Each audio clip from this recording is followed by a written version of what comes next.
Week 6, boy, did we have some floppers and did we have some whoppers? I'm here for I Told You So. It's your boy Hot Soup. Every week you come check me out. I have top 5 starts, top 5 sits for the week. And then we come in and we talk about, was I right or was I wrong? All right, our top 5 starts last week. Justin Fields, I had for the starts, and can't say that I was wrong because he got injured. He dislocated his finger beginning of the third quarter on the first drive. He had a pedestrian first half, but that could always change in the second half. So we don't know. We only got a half of football out of Justin Fields this week. So I can't predict injuries. So we're going to call that a wash. I'm not even going to worry about that one. DeAndre Swift was number 2 on my list last week. DeAndre Swift, I thought would have probably did more on the rushing portion, but the way the game script went, he still got his touches and he still got in that end zone. He ended up running back number 13 on the week, which is a strong RB2. Went off for 13.8 points. The man had 10 carries for 18 yards, 8 receptions for 40 yards. So for those of you who started him, especially in a PPR, and he got yourself a touchdown, DeAndre Swift did his thing. PPR, he would have been a little higher on that list. Adam Thielen, receiver number 4 on the week. Adam Thielen went off for 13 targets, 11 receptions, and 115 yards and a touchdown. Adam Thielen is a lineup lock right now. I don't care who he's facing.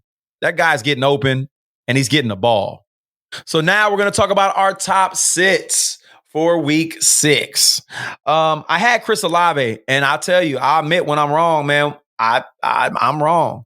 I said Chris Olave was going to have a bad game. He was my number 1 sit for the week, and Chris Olave went off for 7 receptions and 96 yards and stuck his foot right in my mouth. Yep, he did that, man. So, I was wrong on Chris Olave. I admit it.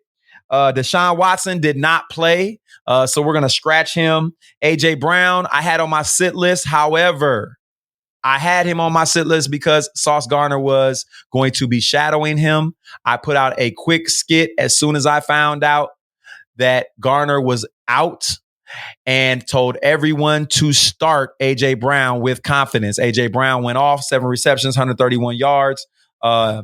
So I was right on that one.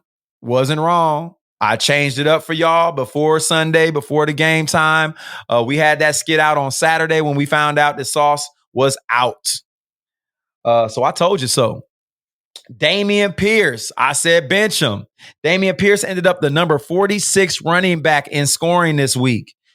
Man, only got you 3.4 points on 34 yards off of 13 carries.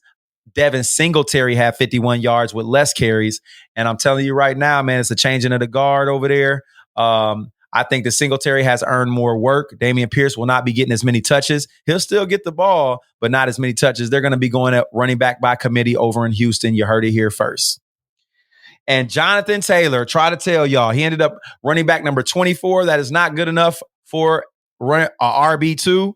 Jonathan Taylor had 8 rushes for 19 yards. He did salvage his day with 5 receptions for 46 yards, 9 points total. That's still Zach Moss-House, who finished way higher than Jonathan Taylor in carries, yardage, and yes, right, Zach Moss got in that end zone.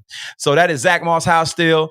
Jonathan Taylor still getting acclimated to the offense, getting acclimated back to football. He's still in his preseason. This is week 2 for Jonathan Taylor in the preseason. He has 2 more weeks that you need to sit him on your bench. Once we get around week 8, week 9, then we might want to start talking about putting Jonathan Taylor in our lineups. Until then, Zach Moss-House. So I ended up going 6 for 8 this week.